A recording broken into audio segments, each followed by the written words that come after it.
and I heard something going.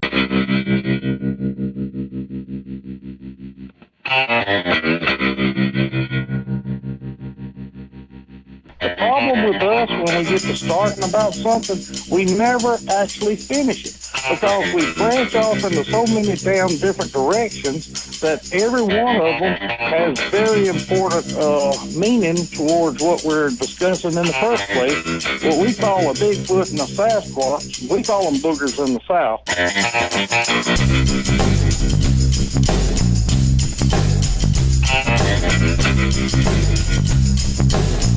I said, what in the hell is that? Welcome to Bigfoot Outlaw Radio. This is Matt. Kumbo couldn't join us, so we did our best to replace him this week. I've got Bear with me, and Bear's been pretty busy lately. He's been out in the woods chasing boogers around, apparently. And he's brought a few people with him that was out there too. We've got Mr. Cheryl Corntassel. We've got Kane Michaels, Mr. Mark Newbill, Larry Porch, and the wonderful Shelley. How's everybody doing? Doing good. All right, I reckon. Did I miss anybody? No, I think that's all. Other than two other people that was on the outing themselves, who both of them respectfully declined.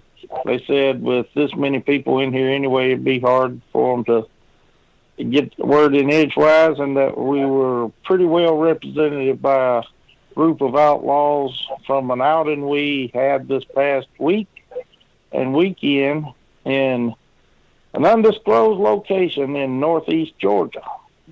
It's the first time I've ever been to northeast Georgia.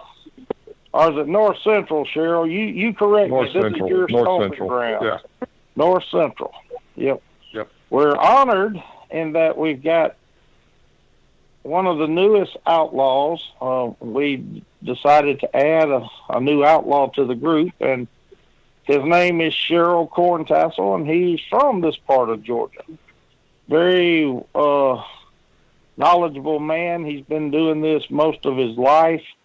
How long have you been doing boogering besides your bushwhacking and your hiking and your trail stomping and all that, Cheryl? As long as I can remember. They do more. I get boogered more than I do boogering, I'll put it that way. Which seems to be the case. But it's been a long time. I mean, years and years. And people tonight will hear that, and it won't just be coming from my side of the deal. We'll get into that a little later, but we had a exceptionally great time. We had 8 people show up in north central Georgia for this outing.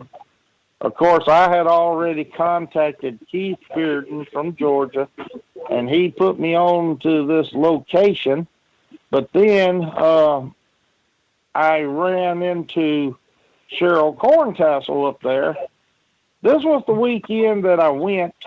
If you guys remember, the last time I did a radio show, I sounded like death warmed over. I had a cold from hell. And I've recovered from that. Thank you, everybody, for all your homemade remedies and suggestions. But the cold went its course. I'm back. If my voice is scratchy, it's because of using it this past weekend to try to call in some boogers, which we had a successful, good time doing that this past Saturday night. We're going to cover that in this conversation.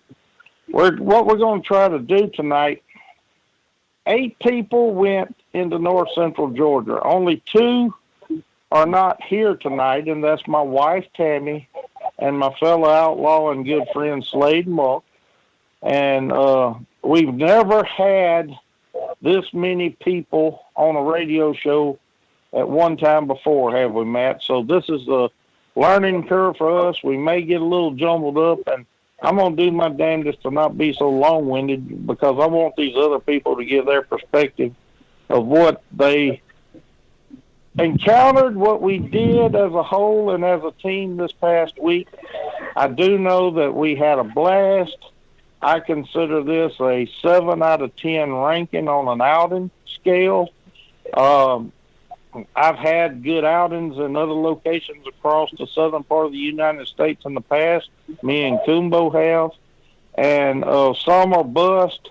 Some are pretty good in regard to activity and physical evidence and things we found.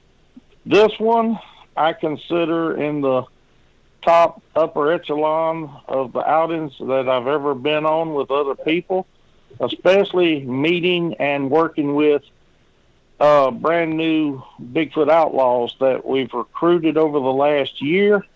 One of them was Kane Michaels and Eric Tipton. Of course, Eric did not get to make this outing, but Kane Michaels took a chance on a bunch of rednecks and drove all the way to Georgia from Ohio. How you doing tonight, Kane? Doing great, man. What did you think of Northern Georgia, bro? What was your first impression when you showed up down there and nobody was around? You impressed the hell out of me by just finding the location without no more help than the coordinates we sent you on a map. And that in and of itself impressed me, because you just don't know how many people over the years I've almost had to hand lead into a location. But you went there, you found the exact spot, and lo and behold, before Mark Newble, Larry Porch, and Shelley Hutchins Reed showed up on Tuesday night, you was already there. What do you think of North Georgia? I was really, surprised. Going into this location, you lose your cell service.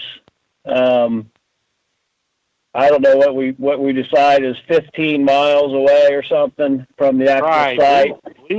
We was in a dead zone, brother. We didn't have no cell phones or nothing, which drove Slade and my wife crazy. May have drove everybody else crazy. I think Larry got to babbling at the mouth a little bit before the end of the outing, so it may even drove him crazy. Or is that just natural, Mark, that he does that? That's pretty much natural.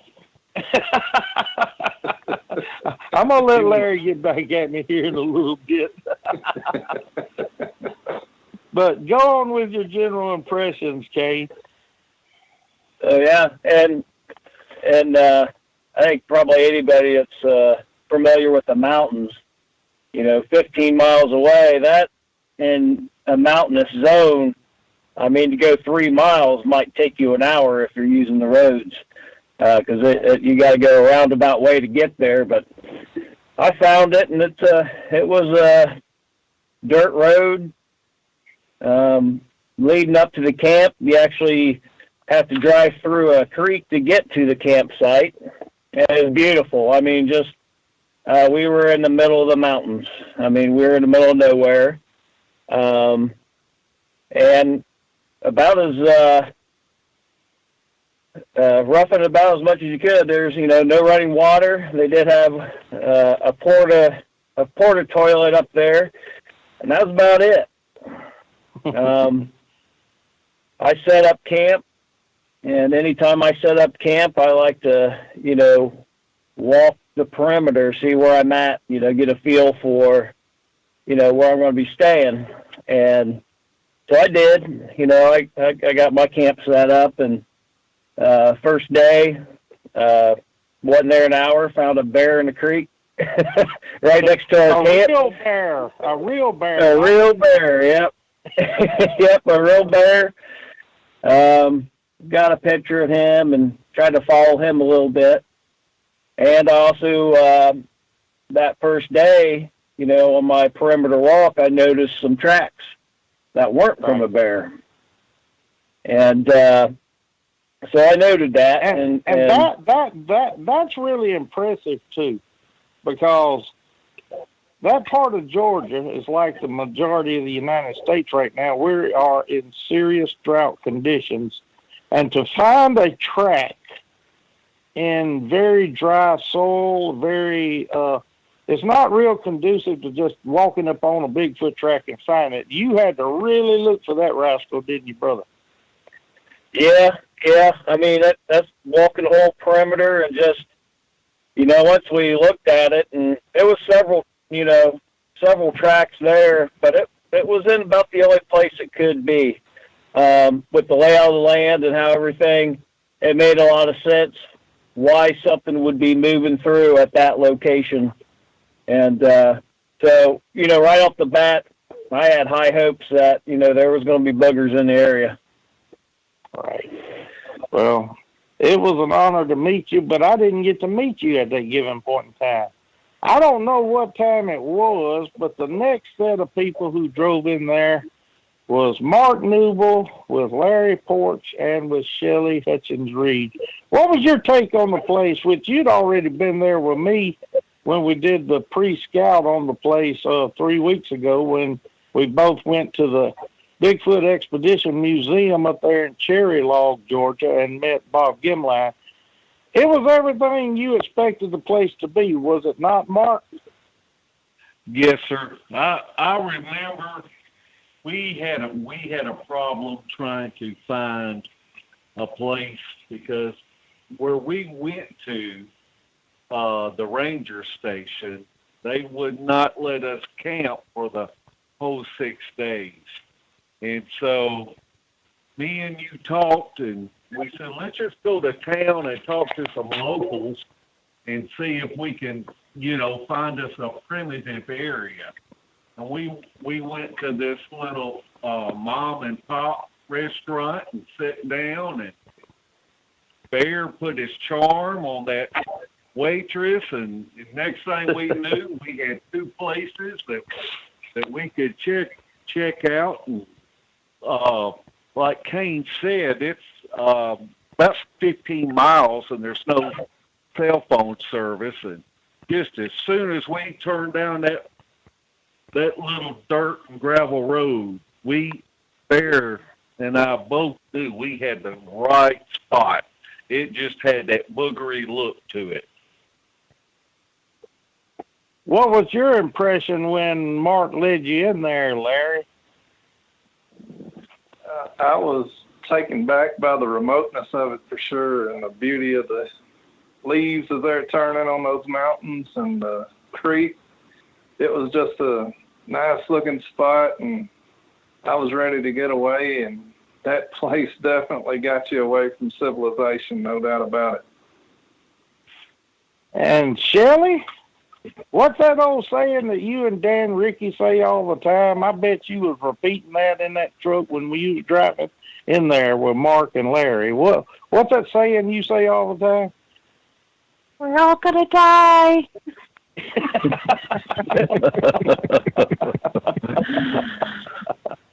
What was your driving impression down of the location? Yeah. Driving down the road to the camp, it's very windy. It's on the edge of the mountain. It's dangerous. It was pretty hairy. And it just went on and on and on. And I thought, oh, we're way back in here. But it really was. It was gorgeous. The trees are gorgeous. The creek was nice. The campsite was perfect. It was great. I just knew it would be a great week no matter what happened. Yeah, it always looks that way at the beginning of the movie.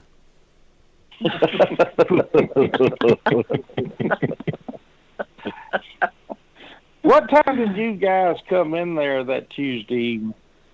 Was it still daylight when y'all first come in, or was it getting dark?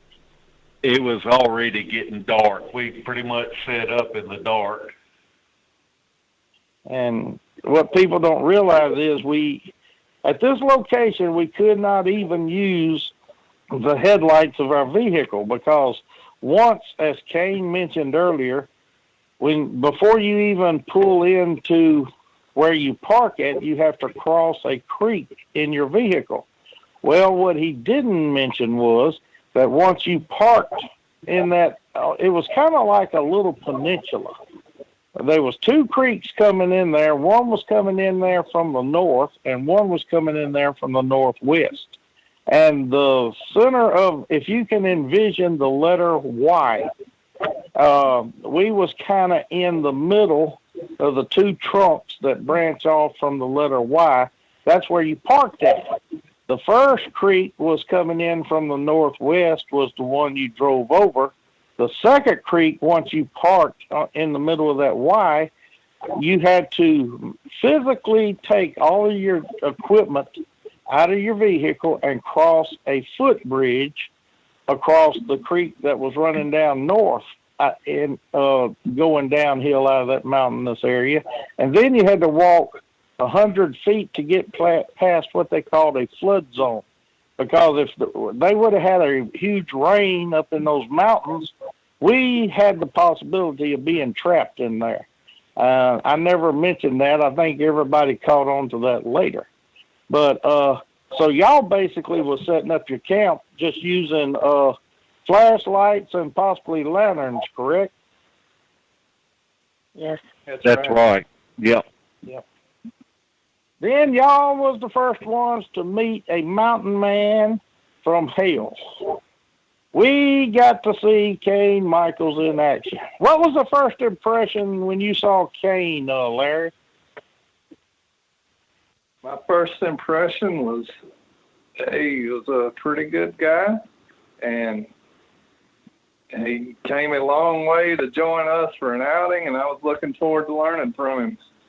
And as we sat there and talked in the pitch black dark that night, we learned quite a bit that night about his knowledge. And he is a super duper guy. Yeah, he is. Kane, when you was there that Tuesday, did you take the time to set up any cameras or anything around the perimeter since you was the first one in? I did. I set up a trail cam. I set it actually in the bank, kind of facing towards where I saw those prints first. And I had that camera going all weekend. I had about 1,650 pictures to go through. Have you had a chance to go through them yet, or you hadn't even scratched the surface on it? I've kind of went through some of them. A lot of them they were overexposed, but there's several that I'll take a look at, and if there's anything on there, you guys will be the first to know. Right.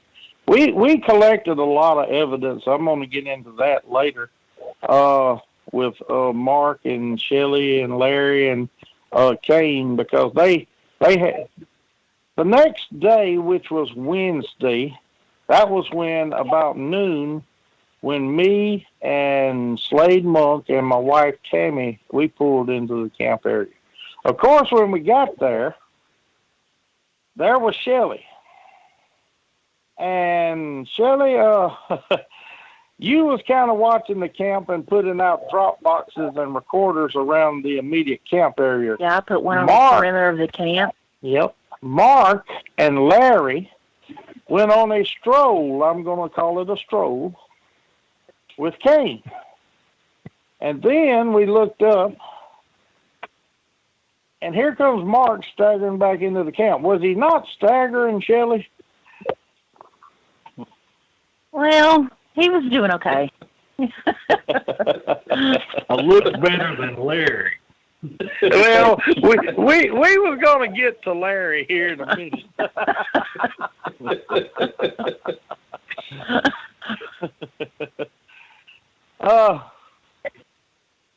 Mark, kind of describe that terrain. If you're not used to mountainous terrain, will it just kick you in the butt?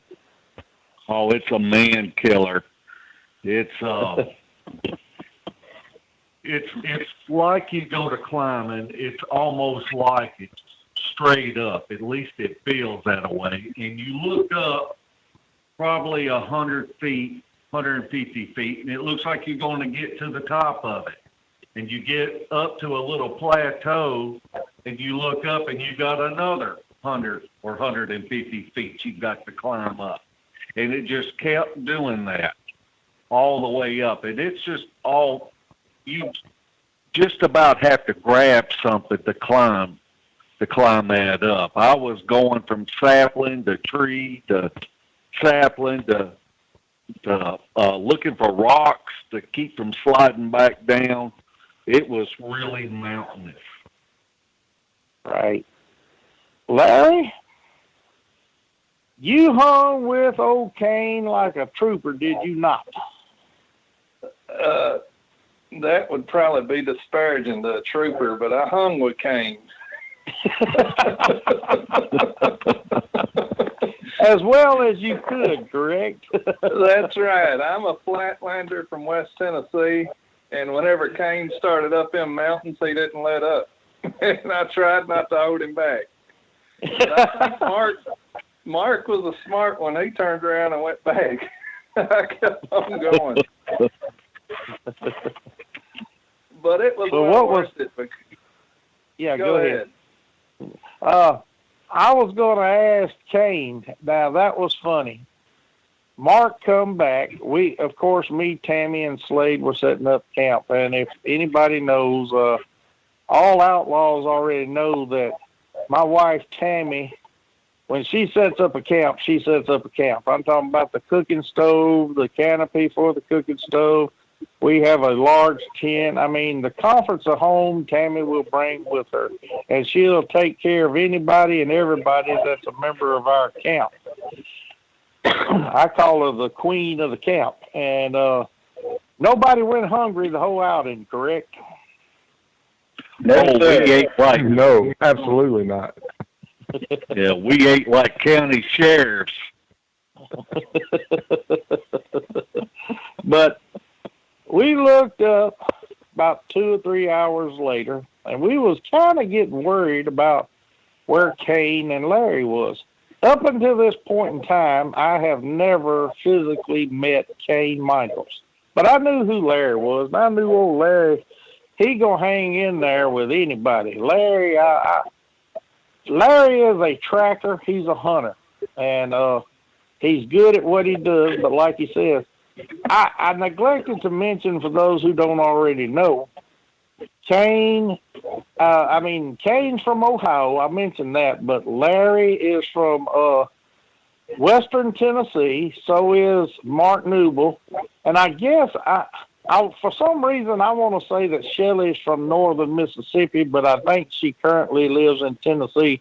So I don't want to cuss her real bad by just claiming that she's a Tennessee girl. What do you consider yourself, Shelley? Tennessee girl or Mississippi girl? Well, you know what? I've lived half my life in Tennessee and half my life in Mississippi, so I guess I'm both. A little both. Yeah, a little both. We can go that route. We looked up, and here comes Kane and Larry, straight from the north, coming into camp. Now, Kane was the epitome of total fitness. He wasn't sweating. He wasn't dragging his feet. Mark, how would you describe how our brother Larry looked when he come in, or would you rather Shelley do the describing? Well, he looked like he just crawled out of a swimming hole. He was a little pale. Was he pale? Yeah, he was pale. Now I'm gonna let Kane, because they become comrades in arms at this point in time. So I don't think Kane will say anything untoward about it, but I think Kane kind of held back and kind of took care of Larry just a little bit, did he not? Hey man, Larry hung in there. He that what we were doing, that, you know, when they marked trails easy, you know, novice, moderate, hard, we were at the top echelon of that. That was some hard hiking. I've just done it for a long time, and I was tired, you know, but I, you know, used to it, and I think I just recover a little faster. But that was some hard climbing, and I give Larry a lot of props, because he hung in with me all weekend, and you know, it might have about killed him a few times, but he never gave up, and he was right there all weekend, ready to go back out again. So, you know, he earned my respect. Well, Larry earned my respect the first time I met him because I knew that you and Cheryl was damn near going to have to kill him. Was the only way he wasn't going to go with you guys. And they tried their best.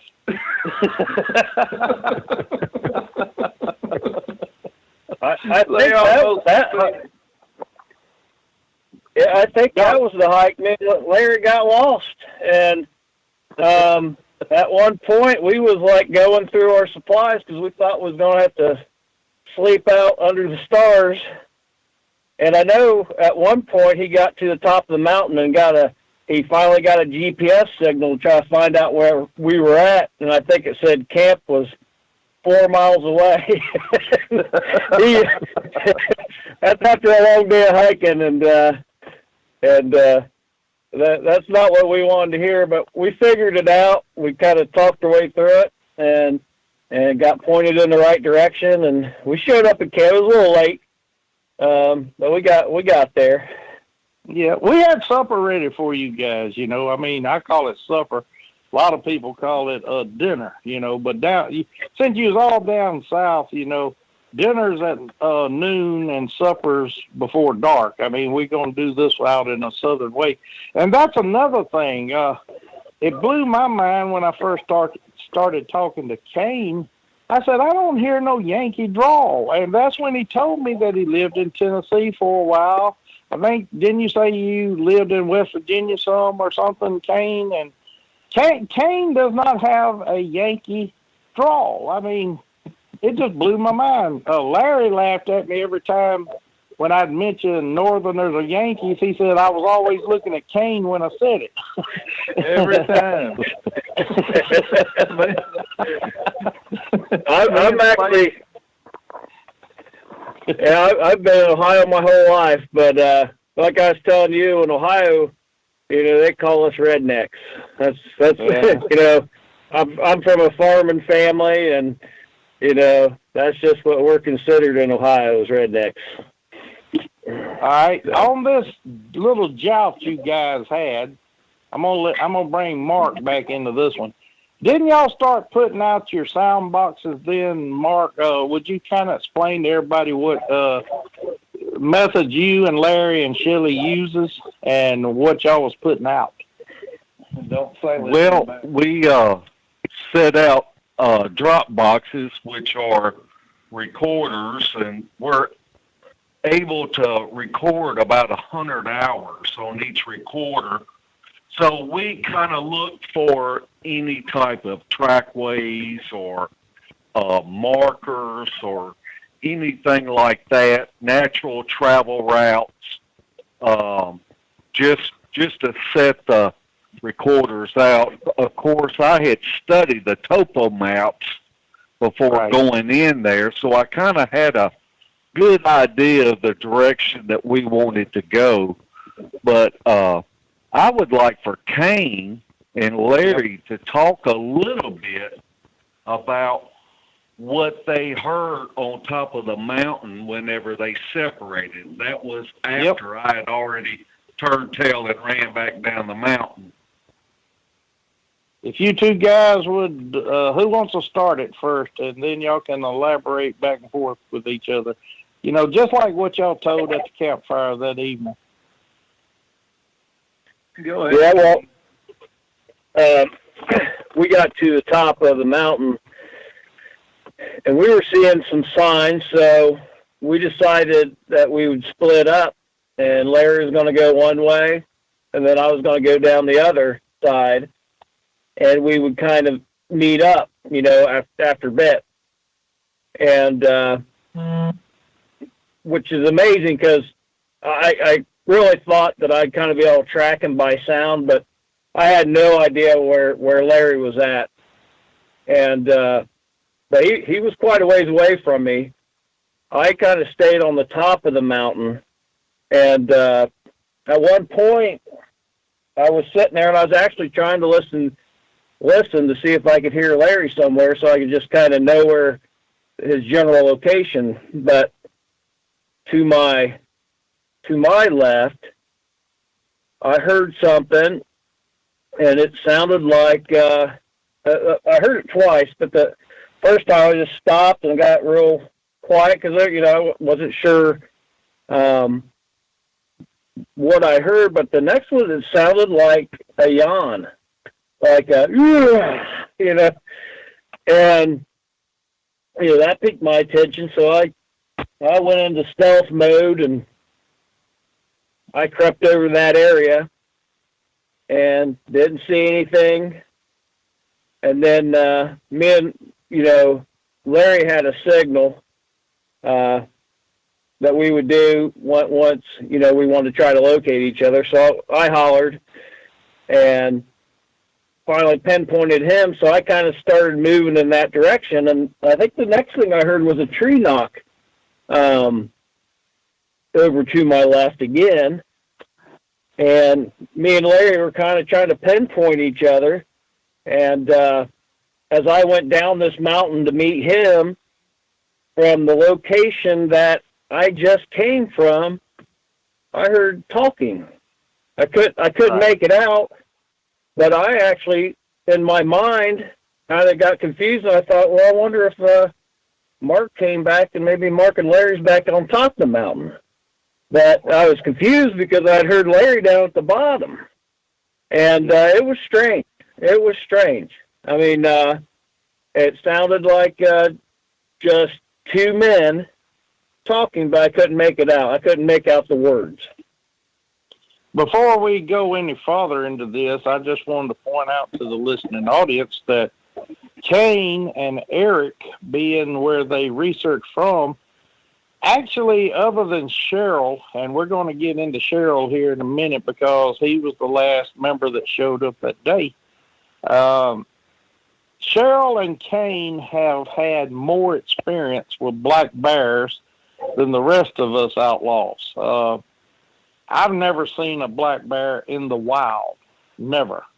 Y'all did run into plenty of bear scat, and you as you mentioned earlier, you actually, before anybody else showed up at camp, flushed up a bear.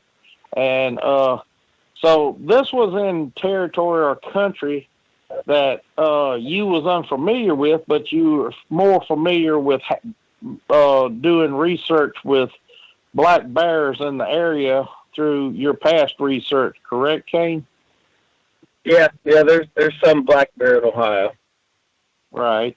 Well, you knew that yawn that you heard, and possibly even the gibberish or jabbering or communicating or what you heard either, that was nothing that a black bear would have ever done, correct? No, it wasn't a black bear. I mean, it's just, when I first heard, I didn't really pick up the first sound, and that's kind of why I went quiet, because I didn't know if it was a bear or not. But then I heard the yawn and the talking, and the tree knock. I mean, that wasn't a bear. I mean, it wasn't. And we found plenty of bear sign and bear tracks, but at that time I did not ever once. I actually thought that was Larry and Mark up on top of the mountain talking. I really did. But it wasn't. Mark was back at camp, and Larry, was down in the bottom of this mountain, and I met him, and I instantly told him, man, I just heard some people talking up there, and it was strange. Larry, while all this was going on, what was going on with you, brother? You was fighting the bushes, wasn't you? The bushes and the bears? Yeah, I think Kane sent me off to flush them out to him is what happened. You was the flusher, huh? That's right. No, I dropped off the mountain over to the right side, and Kane was staying kind of over to the left, and I dropped down into the creek bottom, and I was seeing possible tracks from a booger, and I was seeing a lot of bear tracks also. And in the time period that Kane had first called to me, I called to him, and the sound bounced off the mountain across the creek, and it sounded like he was over there, so I crossed the creek. And he called at me again, and I came back across the creek, and I noticed a rock stack in the middle of the creek, which may or may not be anything significant, but that was the first one I'd ever encountered. How far off the beaten path would you say that rock cairn or whatever it was at? We've actually got pictures of all this that we're going to compile and put all of this together. It's going to take a while because, you know, Mark mentioned we got a lot of recording boxes out. We got camera traps, the whole 9 yards. Kane put out a lot of camera traps. I think Larry and Mark and Shelley did too. And so we've got a lot of physical evidence we've got to go through before we can compile it all together and present it for people to actually have a chance to look at. But we're planning on having this done hopefully within a month, because we have hours and hours of recordings and everything else. And I believe, you know, once we finish telling the rest of the story about this outing, that we've had plenty of opportunities to have captured a lot of good vocalizations. I know we've got some good pictures of things. Kane, you mentioned earlier about finding those tracks, and you actually showed us the tracks, but I think that was another set of tracks later on. Am I correct on that? The one where we thought, you know, it was the female Bigfoot, the female booger? That one was the first set. We ended up finding other tracks, and the first set of tracks were what we thought was a female. And then with Cheryl, we ended up finding another trackway, and that's the when me, Cheryl, and Larry hiked up the mountain. That might have been Thursday, or I can't remember now. But and that was really interesting too, which we'll get to that. But yeah, there was bear sign, and you know there was other footprints there that were too big to be a bear. I mean, if you know what you're looking at, and me and Larry even were looking at bear tracks where a black bear would step into its front paw, and it would look. I mean, those were easy to detect because there was a lot of other prints in that area. And a black bear's hind foot's about 8 inches. So you add 8 inches plus a paw, you're looking at 12 inches. Right. You know, about a nice 12-inch track. Well, the tracks that we were finding were probably in the 15 to 16-inch range. That was sporadically, you know, throughout the week that we were finding. And that and the stride, you know, even the female tracks going up that incline, that was a hell of a stride, because we had a nice trackway right there, and that'd be hard for any man to do. And those weren't a bear. I mean, there's just no sign there that that was a bear. Right. When you guys I don't know, so much stuff happened that weekend. Did any other thing at that point in time when you and Larry got lost, per se, anything else untoward happened that merits mentioning to the listening audience? We did find some scat that didn't appear to be bear scat. That's right. You got pictures of that too. I remember that. Right. Yep. Who wants to describe the shitty ass story? No.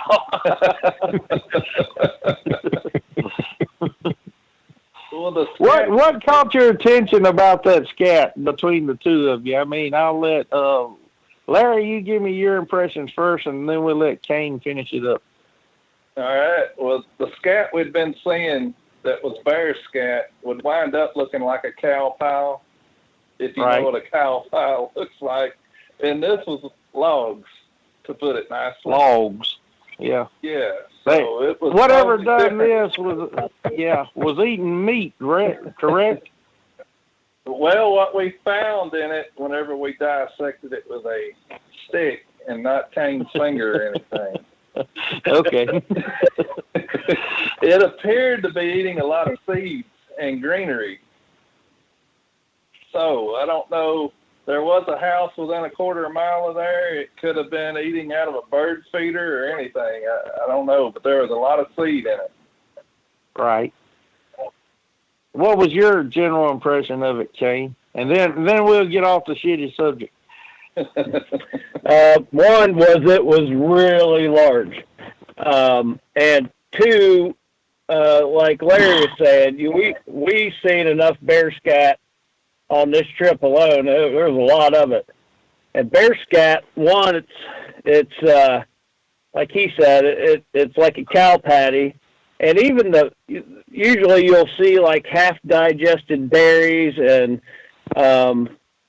it was totally different. This like Larry said, it was a log, but I mean it was at least twice as big as, let's say, a human log, and it was just packed with seeds, but not the same type of seeds that we were finding in the bear scat. It was a smaller seed, and Larry said it tasted like peanut butter.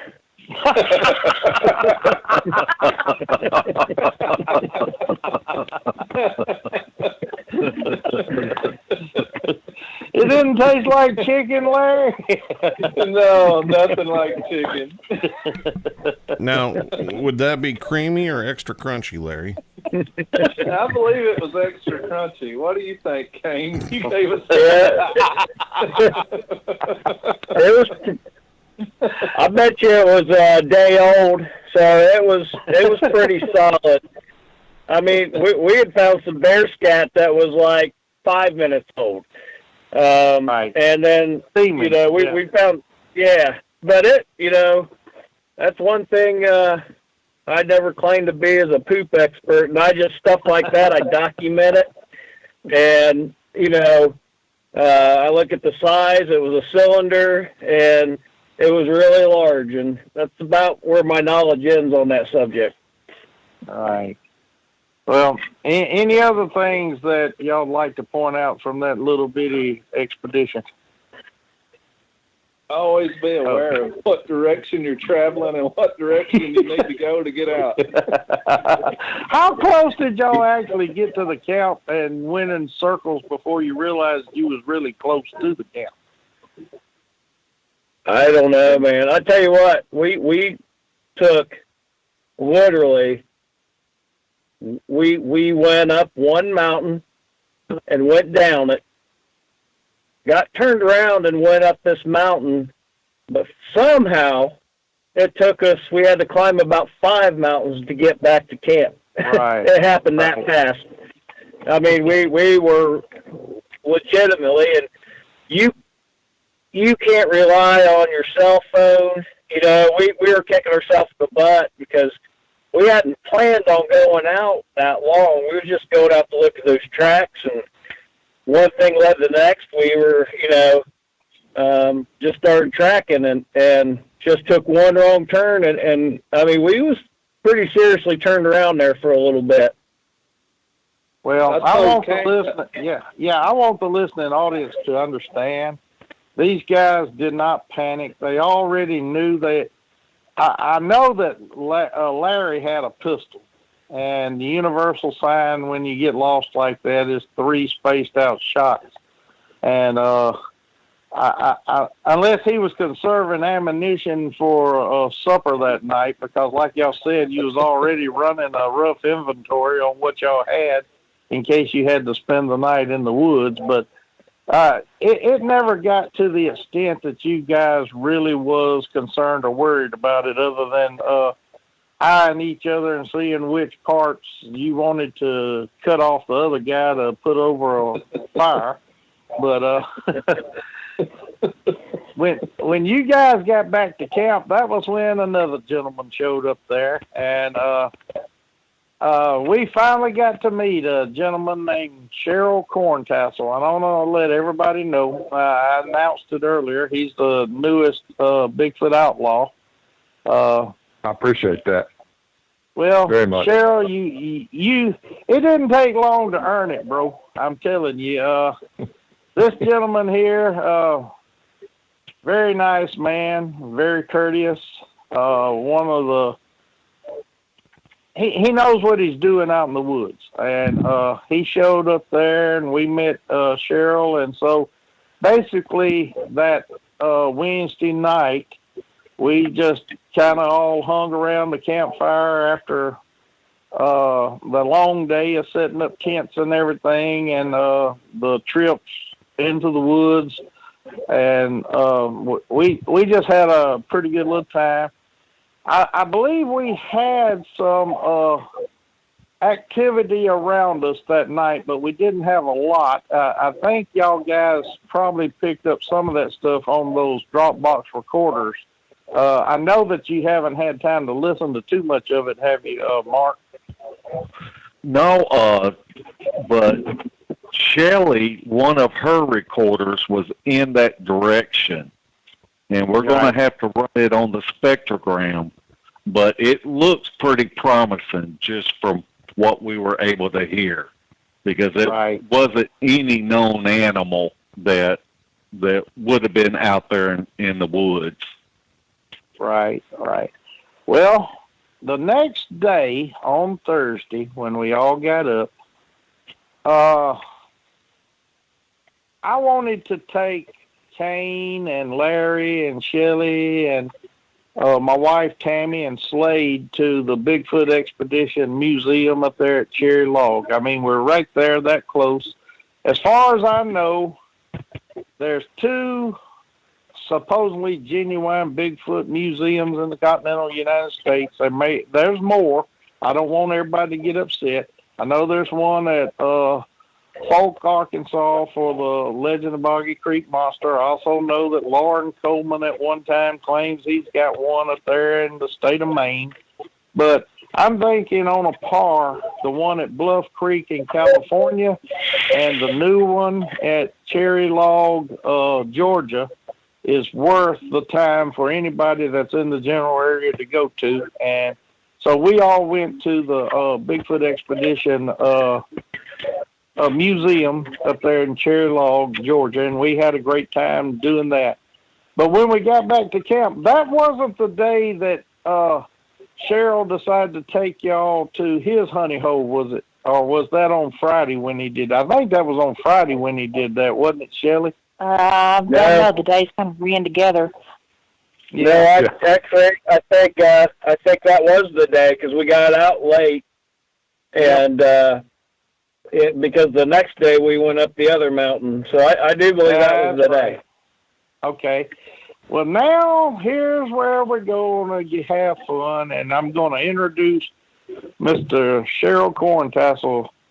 He had been telling us of his location that he had run into several years ago. Would you mind going into that story a little bit, Cheryl, and how that came about? Sure, not at all.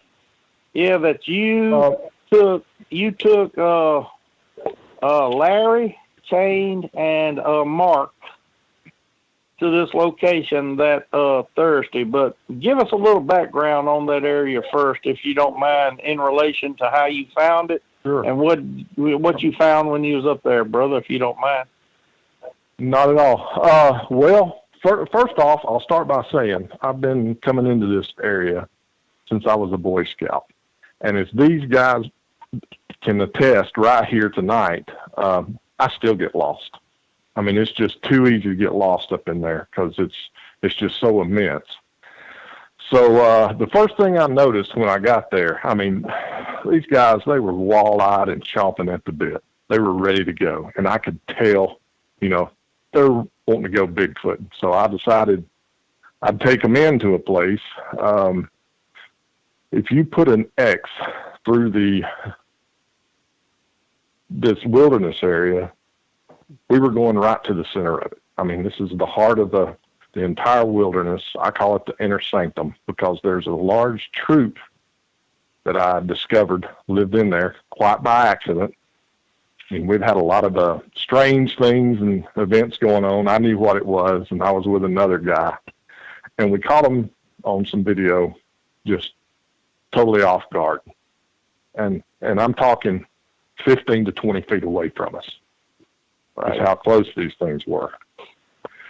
So I started going back into that area after this happened. I mean, it was quite a discovery. And I decided to take them out to it because it never disappoints. This is in this, like I say, the very center, and they're always there. And I was thinking, you know, if these guys want to see a Bigfoot or encounter one, this is going to be the place to do it.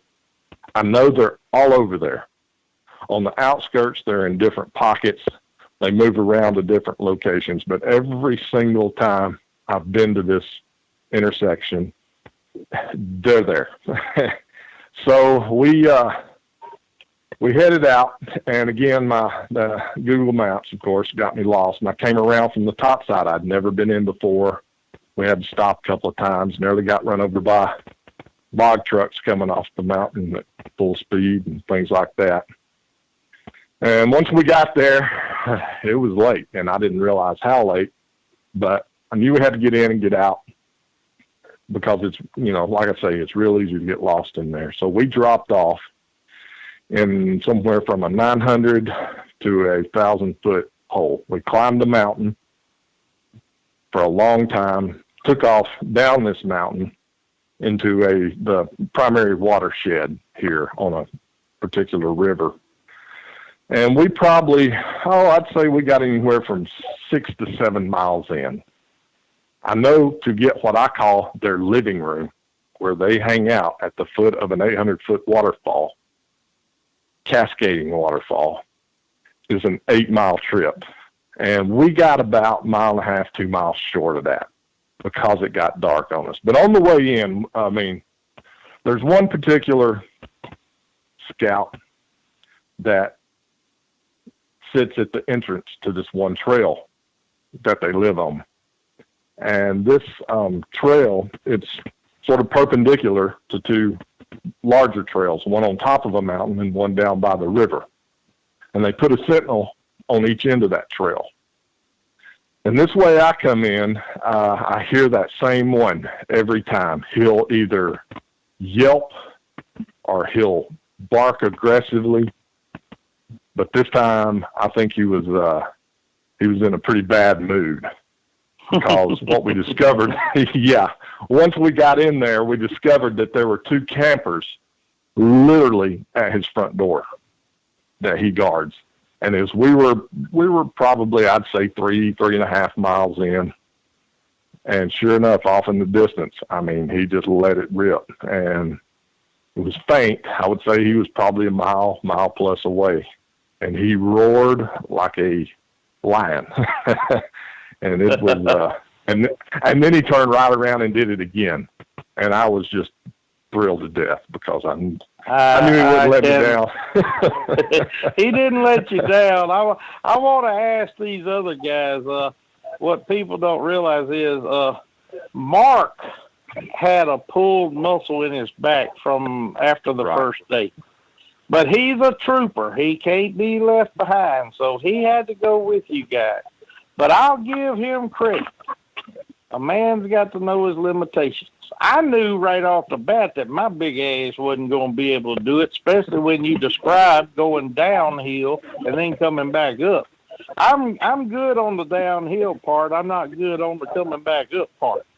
But Mark realized that he couldn't go all the way in there, so you kind of hung back after the first couple of miles, didn't you, Mark? And you didn't hear this roar, did you?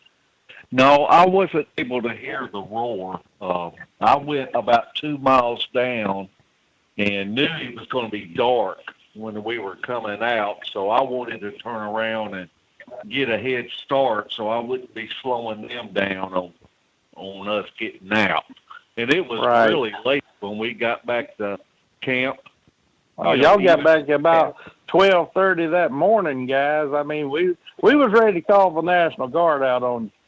But, you know, everything worked out fine. Kane, when you heard that roar, give me your impression of what you heard, because all you was grinning from ear to ear when you come back to the campground. I think it was either you or Larry or somebody that described that roar to the one, so similar to what me and Kumbo recorded years ago when we called the T-Rex scream. Was that the general impression you got when you heard all that? Yeah, absolutely. It was, what was impressive was Cheryl on the way down was telling us, you know, he said, there's a certain spot where, you know, he'll say hello. And we got, you know, down this trail, and it was what you call it sounded like a T-Rex. And like he said, it was probably a mile away, but man, it was loud. It was loud for being that far away. And it was just, I mean, you know, it was impressive. You know, and I had never heard that before.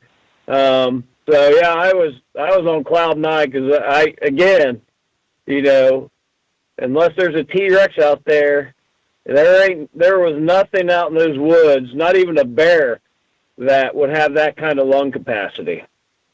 And right. And just to give Cheryl some credit, that guy's a woodsman. I mean, I was impressed. He you know, he gave us a run. You know, he gave me a run for my money that day down that hiking trail, and luckily he knew, because he knew what we were in for, and he started marking the creeks and stuff, because we had to hike out of there, and he had a light. I didn't have a light. Larry had a little light, and we had to hike out of there in the pitch dark, and I don't know how long it took to climb that mountain, but that was a serious mountain. I mean, it was well over an hour just to get up that last mountain. And we were back in there, man. And the place he's describing is just mountain laurel, pristine streams. But like he said, real easy to get lost. And he got us back there and got us out in the dark. That's a man. I'm telling you guys. Hey, real quick before I jump back to Larry here, you ain't gonna find no booger on no beaten path, are you, Kane? Where have you got to go? You got to go where, you know, I think these guys saw. You go off trail and you track, and you better have eating your Wheaties that morning, because you're going to hike. If you want to stay and get in their area, you know, you're going to be in a remote area, and it's going to be some distance. Up mountains, right. Down mountains, you just got to keep doing it, you know. And all of you guys do that. Cheryl gets off the beaten path. Mark, Larry, and Shelley does. Me and Kumbo used to get off the beaten path. Not as much we used to. We're getting old. But you guys are go-getters that I am so very proud of. Larry, you made a joke that you didn't hear that darn rascal T-Rex scream, but I bet you did. You said you was panting so hard you couldn't hear it, but I bet you heard it. What was your impression of it? Well, I actually did miss the first one, but the second one I did catch it. But, you know, since the two marathon hikers were in front of me, they were probably 50, 60 yards ahead of me, and I had to catch up. I saw them turn and look at each other and say, yeah, and I was like, what in the world? So I hurried up and got up there, and they told me what happened, and I did catch the end of the other one. But it was impressive, no doubt about it. That's the first time you've ever heard anything like that, too, wasn't it, Larry? Yeah. That you're aware of. Yeah. That type of roar, for sure, yeah. Yeah. And you guys did have recorders on at the time, because I think even that night, I know for sure the next day, Cheryl jumped on a computer and found it. Did you not? Or yeah, we just know that. We just know you got to eliminate all that background noise so we can pull it out, which we haven't had time to physically do yet, right? That's correct. we'll take out the ambient noise on it and then run it on the spectrogram. All right. Then y'all finally get back to camp. Of course, y'all dead on your feet. Shelly and Tammy had supper ready for you guys. I think Slade ate twice, waiting on you. Then you got back to camp, wasn't that the night that darn bonnet bird decided to come close to us? I'm talking about it come in from that darn creek side of the creek that come in from the northwest side, the one where we had to cross in our vehicles to get where we parked. Wasn't that the night that bonnet bird decided to get a little closer and check us out a little better? Well, it seemed to know that we found its trail, what I'd say, Kane, about 50 yards behind our camp. So it must have been trying to play a trick on us and sneak around from the other side. That's the impression I got. That was the impression that I got, too. People got to understand that Kane and Cheryl and Larry and Mark and Shelley and Slade and Tammy and everybody went in there. We was all over around that campground. By then, these things we done got their attention because we made a little call or two on, I know I did Wednesday night. I don't know if they tried to call any on Tuesday, but by then they was looking at us while we was looking at their tracks, while we was looking at their scat, while everybody was looking at booger type things that only a booger would recognize. I can envision those rascals sitting there scratching their heads and their butts saying, well, that sucker's looking at my track, or he's looking at a scat pile, how perverted he is, or looking at the physical evidence in there. Other than two other people that was on the outing themselves, who both of them respectfully declined. They said with this many people in here anyway, it'd be hard for them to get the word in edgewise, and that we were pretty well represented by a group of outlaws from an outing we had this past week and weekend in an undisclosed location in northeast Georgia. It's the first time I've ever been to northeast Georgia. Or is it north central, Cheryl? You correct me. This is your stomping ground. Yeah. North central. Yep. We're honored in that we've got one of the newest outlaws. We decided to add a new outlaw to the group, and his name is Cheryl Corntassel, and he's from this part of Georgia. Very knowledgeable man. He's been doing this most of his life. How long you been doing boogering besides your bushwhacking and your hiking and your trail stomping and all that, Cheryl? As long as I can remember. They do more. I get boogered more than I do boogering, I'll put it that way. Which seems to be the case. But it's been a long time. I mean, years and years. And people tonight will hear that, and it won't just be coming from my side of the deal. We'll get into that a little later, but we had a exceptionally great time. And I heard something going.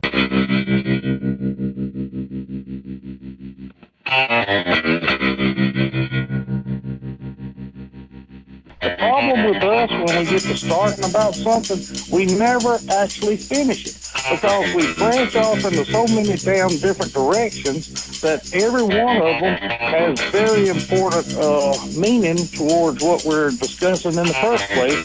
What we call a Bigfoot and a Sasquatch, we call them boogers in the South.